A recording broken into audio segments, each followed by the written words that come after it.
ये जो सूर्या फाउंडेशन है, इसके बारे में बहुत वर्षों से सुना है, यानी बहुत साल से काम कर रहा है। ये तो आपको इसका हिस्ट्री पूरा मालूम ही है। और अभी तक सैकड़ों नहीं हजारों विद्यार्थी यहाँ आकर के ऑलरेडी एक देशभक्ति का, समाज के प्रति निष्ठा का, एक गौरव का भाव लेकर के निकल के गए हैं। ऐसा मैं पूरे देश भर में जहाँ जहाँ आजकल मुझे लोग मिलते हैं तो मालूम पड़ जाता है। दूसरे का कष्ट दिखना सबसे बड़ी बात है, दिख जाए तब तो सॉल्व कर दे व्यक्ति, लेकिन ये तकलीफ में है, ये समझ में आने के लिए बड़ा काम लगता है ना। वो अभ्यास से होता है, वो मनोभावना से होता है, संवेदनाओं से होता है। वो कोई आपको आपकी तकलीफ नहीं भी बता रहा है तो भी उसकी तकलीफ को हमें समझ लेना है, जान लेना है। और वो जानने का काम कानों से नहीं होता, किसी को समझने का काम कान से होता है क्या? काहे से होता है? मनोभाव से, अंतर्मन से होता है। देखने से हो जाता है पहले तो, और बाद में मनोभाव से और अंदर तक का उसके लिए जुड़ना पड़ता है, उसके लिए अपनी संवेदनाओं को विकसित करना पड़ता है। आध्यात्म यही है, इसी में से कि आप भिन्नता महसूस ही ना करें। तो ये सब बात जो है ये हम लोगों को कोई नई सिखाई जाती है, ऐसा तो है नहीं कि दूसरे की सहायता करना, दूसरे का सेवा करना, ये आपको किसी क्लासरूम में पता लगा क्या? स्कूल में पढ़ाया गया क्या? नहीं ना। यदि सूर्या में नहीं आते तो पता नहीं लगता क्या किसी की सेवा करना चाहिए? यदि संघ में नहीं जाते तो भी पता लगता कि नहीं लगता कि दूसरे की सेवा करना चाहिए? वो कहाँ से लगता? परिवार से लगता। ये जो संस्कार है, ये जो मूल्य है, भारतीय मूल्य है, ये भारत के घर घर के अंदर है प्राचीन काल से। अभी थोड़ा बहुत कम हो गया होगा, अलग बात है, लेकिन प्राचीन काल से घर घर से ही। तो सेवा का पहला संदेश घर से ही मिलता है, बाहर से नहीं मिलता है, घर से ही। अच्छा, हमें लगता नहीं है कि ये सेवा कर रहे हैं हम, ये तो बाद में पता लगता है कि हमने सेवा की किसी को। बचपन से किसी को पता रहता है कि हम सेवा कर रहे हैं। हमारे घर के बाहर कोई भूखा आ गया, भूख लग रही है, माता जी हमारी हाथ में एक कटोरा लेकर के कुछ आटा, दाल, चावल रखती है कि नहीं रखती? और डाल के आ जाती है। सामने वाला पहचान का है क्या? नहीं है, फिर भी डाल आती।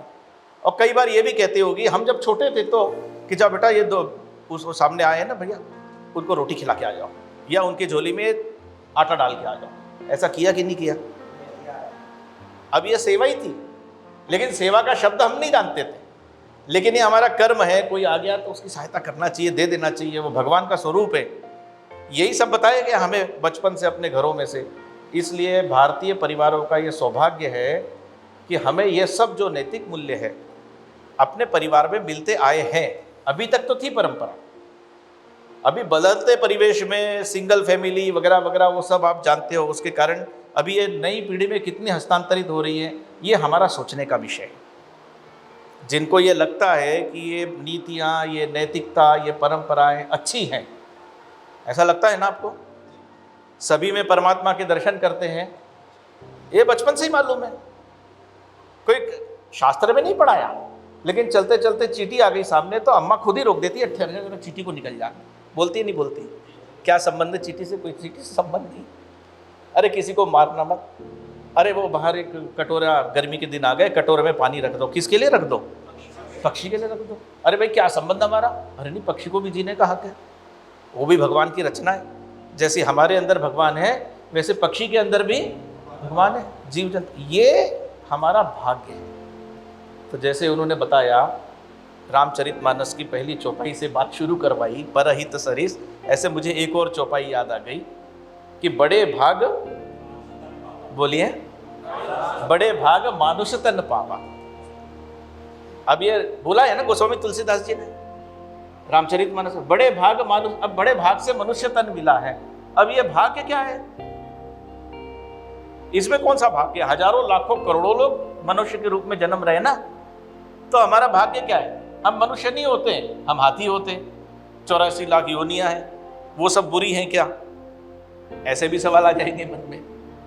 जब उनमें भी भगवान है, 84 लाख योनियों में भगवान है नहीं है? है। और मनुष्य में भी भगवान है, तो फिर ऐसा क्यों कह दिया बड़े भाग मानुष तन पावा? और शायद चिड़िया अपनी चिड़िया को समझाती होगी, बड़े भाग चिड़िया तन पावा। भाई हम तो उनकी भाषा नहीं समझते ना, हाँ कि ना? ये तो हम मनुष्य है, इसलिए हमने कह दिया बड़े भाग मानुष तन पावा। एक गीत सुना आपने, मनुष्य तू बड़ा। अब चिड़िया गाएगी तो हो सकता है वो अपनी चिड़िया को समझाती होगी, चिड़िया तू बड़ी महान है। क्यों? मनुष्य उड़ नहीं सकता और तुम उड़ सकती हो। और कछुआ समझाता होगा कि तू बड़ा महान है अपने बच्चों को। क्यों? मनुष्य पानी में इतने समय तक रह नहीं सकता। मछली यही समझाती होगी कि अपन बड़े महान है जो पानी में इतना घूम सकते हैं दूर दूर तक। आदमी तो क्या है, 10 मिनट में निकलना पड़ता है उसको बाहर। तो सबका अपना अपना वैशिष्ट्य है, हर जीव जंतु का अपना महत्व है। और भगवान ने ये सारी कृतियां प्रकृति को सौंदर्य देने के लिए, प्रकृति का सुख बढ़ाने के लिए किए। ये केवल और केवल कौन सी संस्कृति मानती है इस बात को? भारत की संस्कृति। इसलिए हम कहते हैं बड़े भाग मानुष तन पावा, नंबर 1 बात है। लेकिन करोड़ों मनुष्यों में भी दूसरा भाग हमारा ये है कि हमें कौन सी धरती पर जन्म मिला? भारत। ये जो नैतिक मूल्य है, ये जो एक ईश्वर को देखने की दृष्टि है, ये जो प्रकृति के साथ एक आत्मीयता अनुभव करने का भाव है, दूसरे की निस्वार्थ सेवा, ये दुनिया में और कहीं दिखता है क्या? कहीं भी नहीं है, कहीं पे भी नहीं है ऐसा दुनिया में। एकात्मता का भाव ऐसा कहीं नहीं दुनिया में। तो दूसरा भाग्य हमारा क्या है? हमें कहाँ जन्म मिला? भारत की भूमि पर, धर्म, इस धरती पर हमको जन्म। तो ये दूसरा भाग्य है। और तीसरा भाग्य क्या है? धरती पर तो जन्म हो गया करोड़ों का, अरबों का, लेकिन भारत में जन्म हो गया करोड़ों का। अब इसमें भी एक और बड़ा भाग्य हमारा निकल आया है जी। हाँ, आए तो है, लेकिन उस संस्कृति में आए हैं जो इन सब बातों को जानती है। कहीं और होते तो पता नहीं क्या कर रहे होते, अत्याचारी कर रहे होते, हो सकता है। उसमें जीव तो मानते ही नहीं है। उसको तो छोड़ दो, स्त्री में भी जीव नहीं मानते थे, मालूम है ना? अन्य संस्कृतियों में स्त्री को भी कहाँ है, जीव ही नहीं मानते आए, वो तो उपभोग की वस्तु। अब उधर पैदा हो जाते तो तीसरा भाग्य क्या हो गया? पहला तो मनुष्य हो गए, और दूसरा क्या हो गया? हिंदुस्तान में आ गए। तीसरा क्या हो गया? इस संस्कृति के अंदर भगवान ने हमको, लेकिन इस संस्कृति में भी करोड़ों लोग हैं। इससे भी एक बड़ा भाग्य कौन सा हो गया हमारा? हम स्वयं बन गए, हम संघ के साथ जुड़ गए, हम सूर्या के साथ में जुड़ गए। हमें ऐसे संस्थाओं का साथ मिल गया। बुरे तो केवल विधर्मियों में ऐसा तो नहीं है, हिंदू धर्म में जन्म लेने वाले भी कोई सभी धुले हुए तो नहीं है, और क्या क्या नहीं करते वो भी सब आपको पता है। लेकिन अपना एक और परम सौभाग्य हो गया कि हम स्वयंसेवक बन गए, सूर्या जैसी संस्था के साथ में जुड़ गए, तो कुछ कर सकने की हमारी क्षमता, यानी चयन है हमारा। आपका चयन सूर्या ने नहीं किया है, समझ रहे हैं ना? आपका चयन किसने किया है? भगवान ने ही करके भेजा है कि भाई ये सब काम करना है आपको, ईश्वर का काम करना है आपको। संघ की प्रार्थना आप लोग जानते ही हैं, त्वदीयाय बद्धाय त्वदीयाय कार्याय बद्धा कटे। तो वो त्वदीय यानी तू कौन? ईश्वर। तुम्हारे काम के लिए हमने कमर कसी हुई है, तो वो सारे गुण हमारे अंदर आ जाएं। ये इतने परम सौभाग्यशाली होते हुए आप अपने जीवन को, अपने मन को, अपनी बुद्धि को, अपनी भावनाओं को और परिष्कृत कर रहे हो। हजारों लोग होके गए हैं इसी कैंपस में से। हाँ, कोई व्यापार कर रहा होगा, कोई नौकरी कर रहा होगा, कोई देश के काम में ही लगा हुआ है। तो वो जो भी कर रहा है वो देशभक्ति और समाज हित से बाहर होगा क्या? आप सोच सकते हैं क्या यहाँ से निकला हुआ व्यक्ति? नहीं होगा ना। जो भी कर रहा होगा देश के हित में ही कर रहा होगा। ये इस संस्था की सफलता है, इस संस्थान की सफलता है। ठीक है, संघ के अंदर भी आप सब स्वयंसेवक है, उसके अंदर एक सिस्टम के अंदर एक बहुत सारे अपने जीवन को बनाने का भाव और ये सब निर्माण होता है। लेकिन वर्तमान कालखंड के अंदर समाज में रहते हुए सिस्टम के अंदर जाकर के और सिस्टम को में भी वही भाव, अच्छा शुद्धता का भाव प्रकट करने के लिए कुछ स्किल्स लगती हैं। बिना स्किल के नहीं होता, केवल भावना से नहीं होता, स्किल भी लगती है।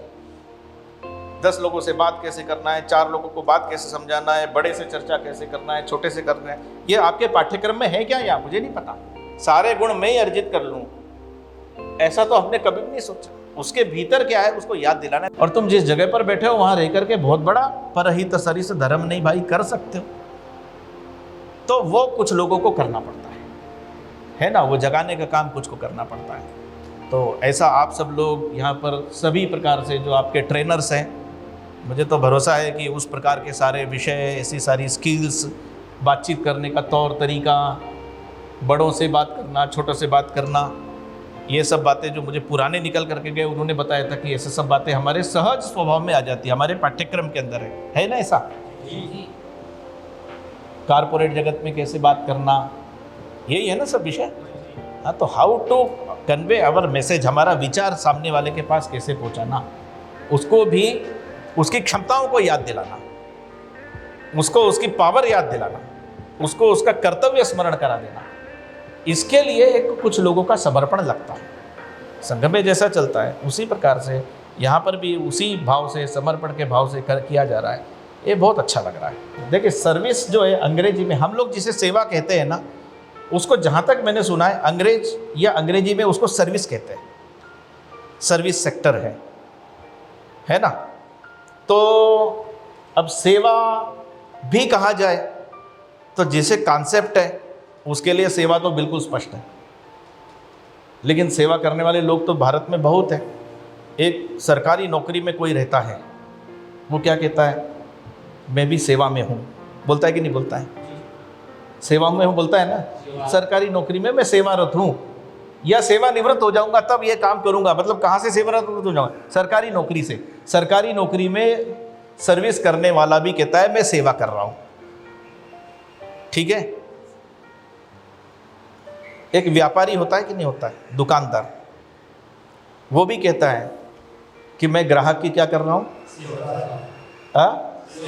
बोलता है कि नहीं बोलता है, ग्राहक मेरा भगवान है और मैं ग्राहक की सेवा करता हूँ, ऐसा बोलते हैं ना। हमारा सेवा सेंटर ऐसा भी लिख देते हैं, ग्राहक सेवा केंद्र ये भी लिख देते हैं, लेकिन बदले में क्या मिलता है उसको, पैसा मिलता है। और सरकार में भी कहता है मैं सरकार में हूँ, सरकारी में नौकरी में हूँ और मैं सेवा कर रहा हूँ, तो बदले में क्या मिलता है, तनख्वाह मिलती है।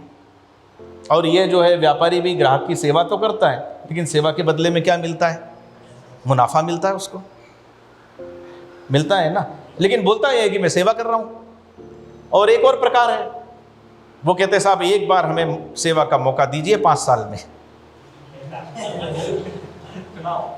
है ना ऐसे भी व्यक्ति जो कहते हैं 5 साल में एक बार मेरे को सेवा का मौका दीजिए। ऐसे भी लोग मिलते हैं,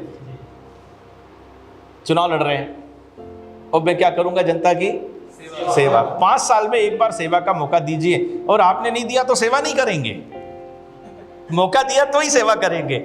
वो भी सच्ची सेवा है क्या, कंडीशनल सेवा है। हाँ, कंडीशनल सेवा है। जब तक आपने मुझे दिया है मौका तब तक मैं सेवा करूंगा, आपने सेवा का मौका ही नहीं दिया, अब आपकी तकलीफ में क्यों सुनूं। ऐसा भी सोचने वाले लोग हैं। क्या इन तीनों प्रकार की सेवा को आप वास्तविक सेवा कहेंगे, क्या नहीं कहेंगे, है ना। ये तो कुछ कंडीशन है, कुछ बाउंडिंग है, कुछ लिखा पड़ी है, हो सकता है वो जरूरी भी होगा, उसका अपन इनकार नहीं करते, लेकिन वो सेवा जो भारतीय कॉन्सेप्ट में सेवा है, नर सेवा नारायण सेवा का, उससे मेल खाता है क्या, ये नहीं खाता है। तो सच्ची सेवा कौन सी है, जो निस्वार्थ भाव से की जाती है, वही सच्ची सेवा है।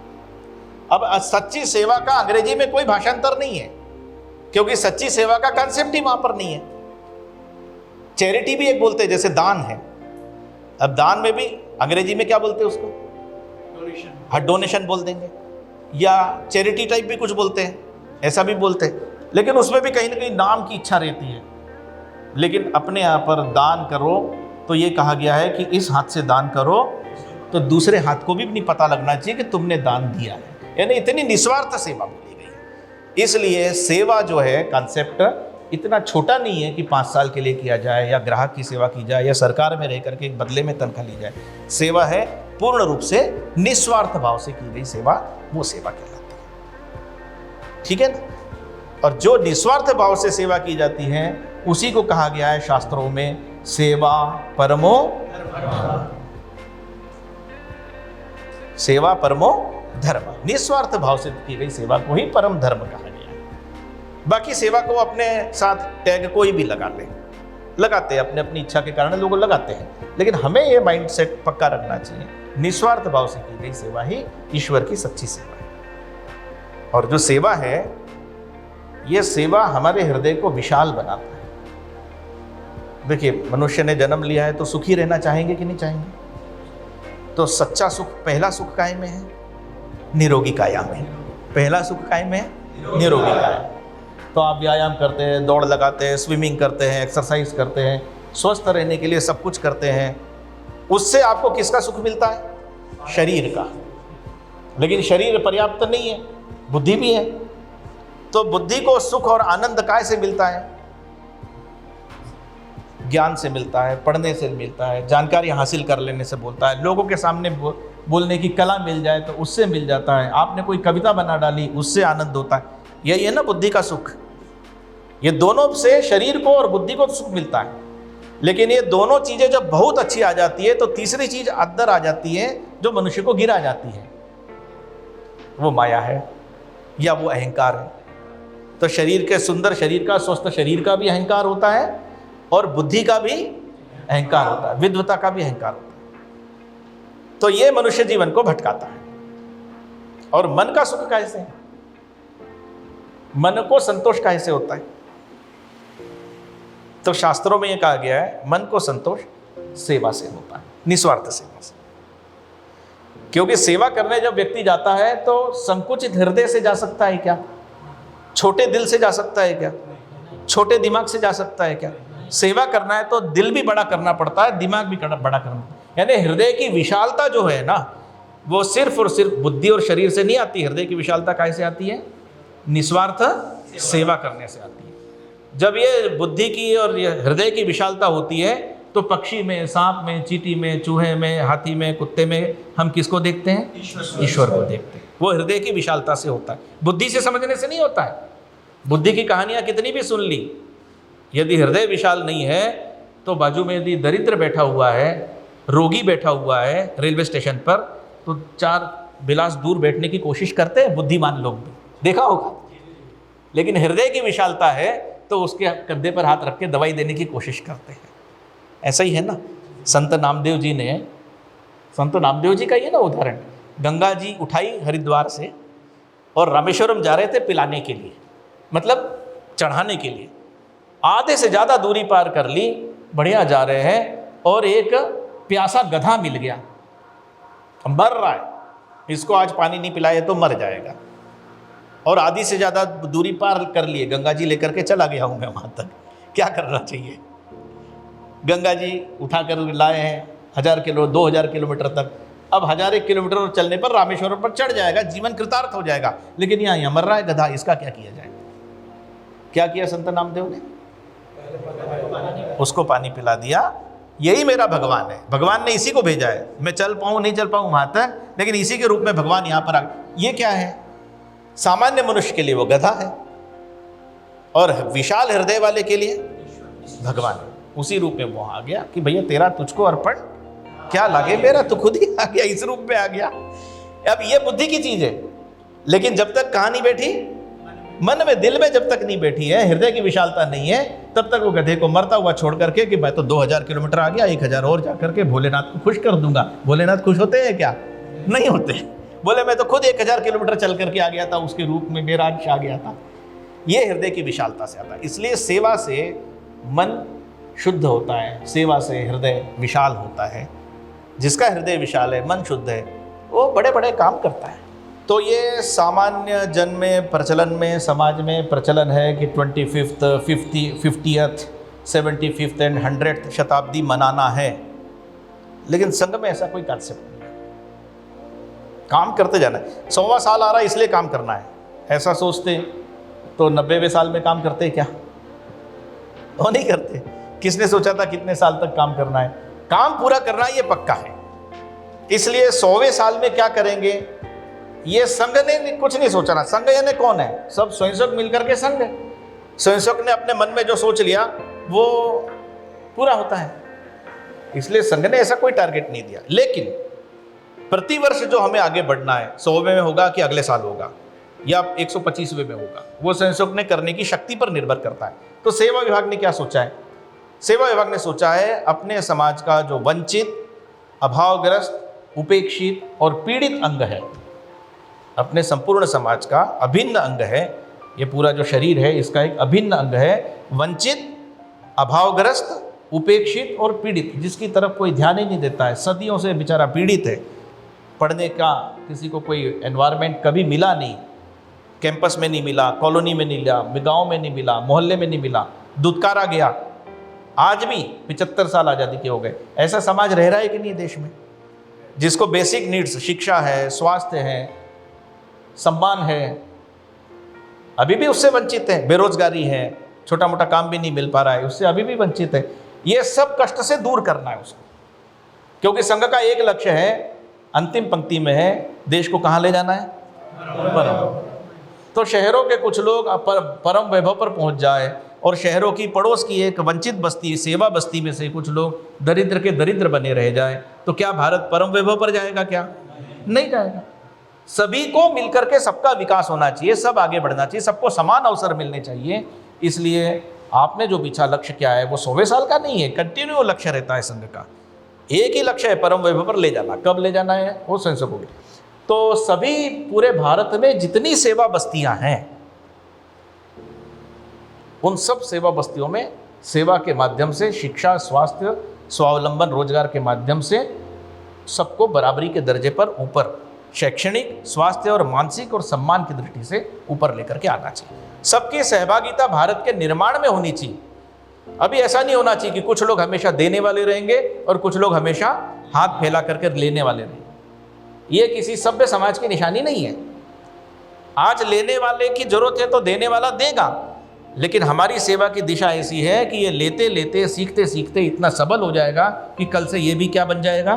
देने वाला बन जाएगा। ये अपना कॉन्सेप्ट है। इसलिए आपने जो पूछा, सभी सेवा बस्तियों में रहने वाले निर्बल, दुर्बल, ऐसे जितने भी लोग होंगे, उनके पास तक सेवा का हाथ पहुंचाना है। एक पौधा लगाया और 4 लोग उसी एक पौधे को हाथ लगा करके खड़े हैं, पौधा बेचारा वहीं रह गया, 4 लोगों के फोटो आ रहे हैं। मैंने तो एक फोटो देखा, स्वयंसेवकों का नहीं था, एक क्लब का था।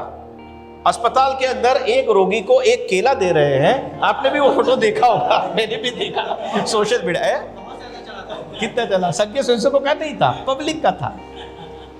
ऐसा प्रचार हमें नहीं चाहिए, ऐसा प्रचार हमें नहीं चाहिए। और प्रचार में जाना ये संघ के कॉन्सेप्ट में ही नहीं है। आप में से कोई सब नए हो इसलिए आपको नहीं पता है, उनको मालूम होगा। पुराना एक गीत था, वृत्त पत्र में नाम छपेगा, पहनूंगा स्वागत समूहार, छोड़ चले ये क्षुद्र भावना, हिंदू राष्ट्र के तारणहार। यानी किसी का अखबार में नाम या फोटो छप गया, हमें पता है जब हम लोग आपकी उम्र के थे तो वो दिन भर संघ के अधिकारी के सामने नहीं आता था, उसे बड़ा संकोच होता था, मेरा अखबार में नाम छप गया, मेरा अखबार में फोटो छप गया, सब लोग क्या सोचेंगे, बड़ी गलती हो गई मेरे से, बड़ी ग्लानि महसूस करता था। और ये संस्कार है, अभी भी है। शुद्ध स्वयंसेवकों में अभी भी वही संस्कार है, नहीं छापना है, नहीं प्रचार करना है, इसलिए नहीं करना है। लेकिन आधुनिक युग और संघ की जो पिक्चर है, संघ की जो छवि देश और दुनिया भर में है, वो हम कितना भी अच्छा काम करते चले जा रहे हैं, लेकिन एक नैरेटिव ऐसा स्थापित किया जाता है कि संघ वाले तो शोषण करने वालों में से हैं, संघ वाले तो दंगा करने वालों में से हैं। जबकि हमारे 1,30,000 सेवा कार्य चल रहे हैं गरीबों के बीच में, बिना पैसे लिए, निःशुल्क। ये पब्लिक को पता नहीं है। तो बहुत सारे लोगों को ऐसा लगा, समाज में से भी, मीडिया में से भी लोगों ने कहा, नहीं भाई, आप ज़बरदस्ती भले ही कुछ प्रचार मत करिए, लेकिन लोगों के सामने ठीक फेस तो आपका पहुंचना चाहिए ना। जो कुछ नहीं करते उनका इतना छपता है, आप इतना कर रहे हो, कुछ न कुछ जाना चाहिए। तो फिर बहुत सोच विचार करके संघ में एक विभाग आ गया, उसका नाम क्या है? प्रचार विभाग।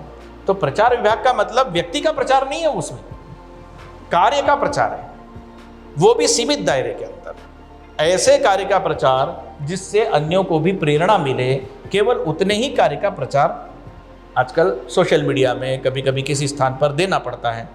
बहुत सारे हम तो सोचते हैं हम अपनी संघ की दुनिया में रहेंगे ना तो हमें पता नहीं लगेगा। करोड़ों लोग संघ की दुनिया के बाहर हैं, युवा लोग, जिनके मन मस्तिष्क पर लगातार संघ के खिलाफ ही सारा का सारा विश्व बन जा रहा है। क्योंकि जिस सोशल मीडिया में वो घूम रहे हैं, जिस इलेक्ट्रॉनिक मीडिया को देखते सुनते हैं आए हैं, इंग्लिश मीडिया को देखते सुनते आए, उसमें संघ के हित में कोई पक्ष नहीं बोला जाता और हमारे भी संपर्क में नहीं है। लेकिन पब्लिक डोमेन में ये सब चीज़ें हमारे खिलाफ चल रही हैं, तो वो प्रभावित तो होता है उससे। इसलिए ये सोचा गया कि नहीं, पब्लिक डोमेन के अंदर ये जो युवा हमारे संपर्क में नहीं आया, करोड़ों है, और आएगा भी नहीं, हमारे डायरेक्ट शाखा के संपर्क में नहीं आएगा कभी भी, तो उसके पास कम से कम सही चित्र तो हमारा पहुँचे। इसलिए फिर प्रचार विभाग के माध्यम से ऐसी कुछ बातें जो प्रेरणास्पद है, कभी कभी उसको रिलीज किया जाता है, दिया जाता है, थॉट के बारे में दिया जाता है। इसलिए थॉट का प्रचार, विचार का प्रचार, व्यक्ति का प्रचार नहीं, विचार का प्रचार ये होने लग गया है। और लोग पूछते हैं आप क्या करते हैं? अभी आपको मैंने बताया 1,30,000 सेवा कार्य है। आप तो सब संख्या लोग हैं, इसलिए पता होगा आपको इतने हैं। बहुत इंस्पिरेशनल स्टोरीज है, बहुत प्रेरणादायक स्टोरीज है। हमारे जैसे सामान्य स्वयंसेवकों ने कैसे काम करके पूरी कम्युनिटी चेंज की है। वो MBA नहीं है, वो BBA नहीं है, उसने MSW नहीं किया, कुछ नहीं किया उसने, लेकिन अपने पड़ोस में एक पूरी कम्युनिटी चेंज कर दी। बच्चे, उस आयु वर्ग के सब बच्चे पढ़ने लिखने में आगे निकल गए, उस मोहल्ले में से बुराइयां सब दूर भाग गई। हमें लगता है बड़ा सहज है, क्योंकि हम तो सहजता से करते हैं, लेकिन पब्लिक डोमेन में इसका बड़ा महत्व है। और इतना बड़ा चेंज किया आपने, किसी को पता ही नहीं है। इसलिए ऐसी कुछ सक्सेस स्टोरीज की भी धीरे धीरे योजना की गई कि लोगों के पास तक जाना चाहिए। ठीक है, तो अपने प्रचार के लिए नहीं है, वो प्रेरणा के लिए। स्टोरीज किसके लिए है? प्रेरणा के लिए ऐसी स्टोरीज है। तो इसलिए वो एक हाथ को नहीं पता लगना चाहिए दान क्या दिया है, वो दान देने का है। सर्विस क्या की है वो तो लोगों को दिखती है, लेकिन मैंने 1 करोड़ रुपए यदि दिया है या 1 लाख रुपए संघ में गुरुदक्षिणा देते हैं, किसी को पता है क्या? वो यहाँ नहीं बैठता है, उधर ही बैठता है। कभी कभी 1 लाख गुरुदक्षिणा देने वाला वहाँ चप्पलें लाइन पे लगवाता है, भाई चप्पलें ठीक गड़बड़ हो गई, जरा ठीक से लगाता हूँ। उनको किसी को पता ही नहीं कि वो 1 लाख रुपए गुरुदक्षिणा दे करके बैठा हुआ है वहाँ चप्पलें ठीक से लगाने के लिए। ये संघ का संस्कार है।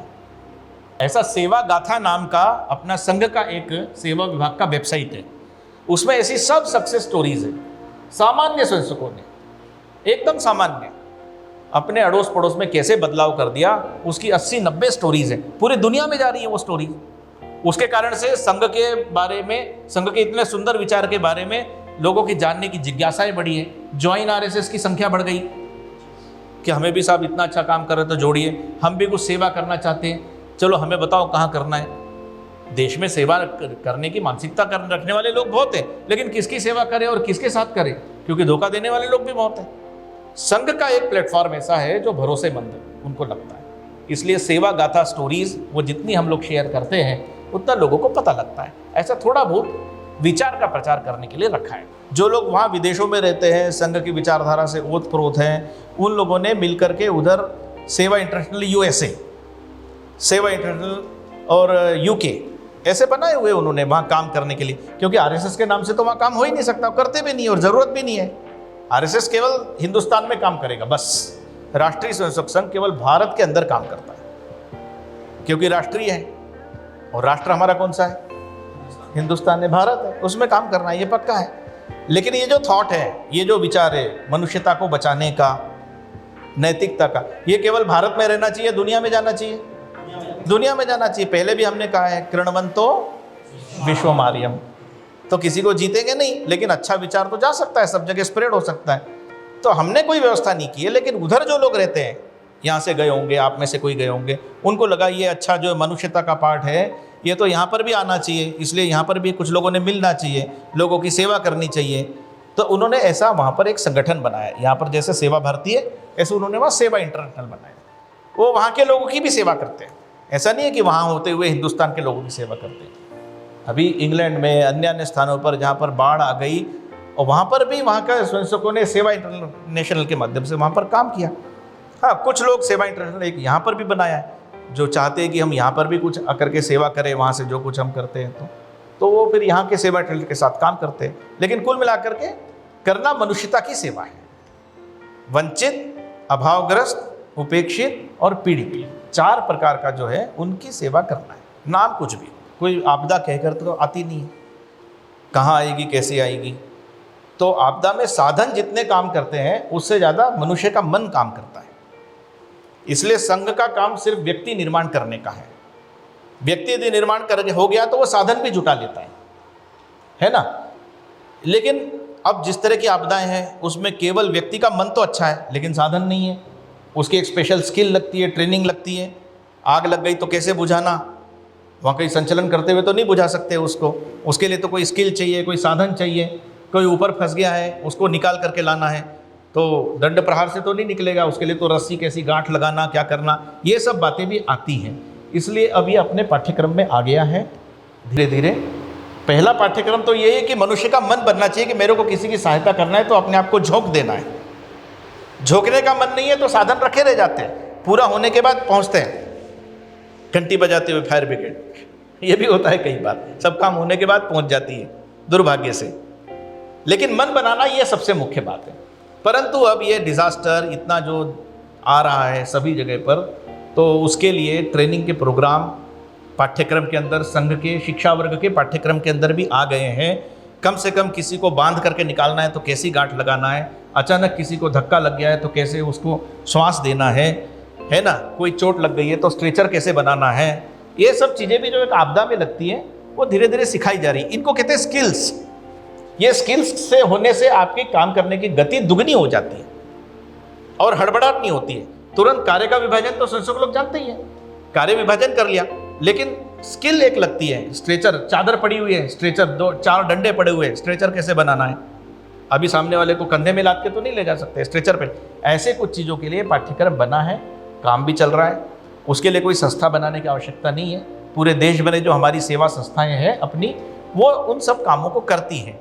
सरकार ने भी एक बहुत बड़ा डिजास्टर मैनेजमेंट, एक कुछ नाम है ना उसका, वो बनाया है। उसके साथ में भी अपन मिलकर के काम कर रहे हैं। ऐसे ट्रेनिंग के लिए उन्होंने भी कहा है हर जिले में हम ट्रेनिंग देंगे, आप ट्रेनर्स को भेज दीजिए। स्वयंसेवकों को कहा है कि भाई उनके पास तो पूरा सेटअप है, अच्छा सीखिए, वहाँ जा करके समाज की सेवा कीजिए।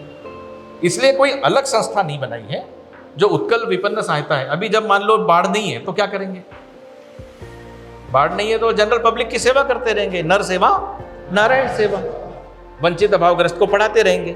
बाढ़ आ गई, अभी पढ़ाना बंद किया, सभी पहले भूखों को खाना खिलाओ, जिनके मकान डूब गए उनको बचा के लाओ, बर्तन बह गए उनको बर्तन ला करके दो, फिर से सब सेटअप हो गया, चलो वापस बच्चों को पढ़ाओ। काम नहीं रुकेगा। इसलिए नाम है उत्कल विपन्न सहायता समिति या उत्तरांचल देवी आपदा, जो उत्तराखंड के होंगे उनको पता होगा, है ना, उत्तरांचल देवी आपदा सहायता समिति। अब देवी आपदा आएगी तभी सहायता करेंगे ऐसा नहीं है, जब आएगी तो उसमें कूद जाएंगे, जब नहीं आई है तो बच्चों को पढ़ाएंगे। ऐसा एक लगातार चलता है। इसलिए उस पर बहुत अच्छा विचार हो गया है, यहाँ पर भी अभी विचार हो गया, आएगी जाएगी।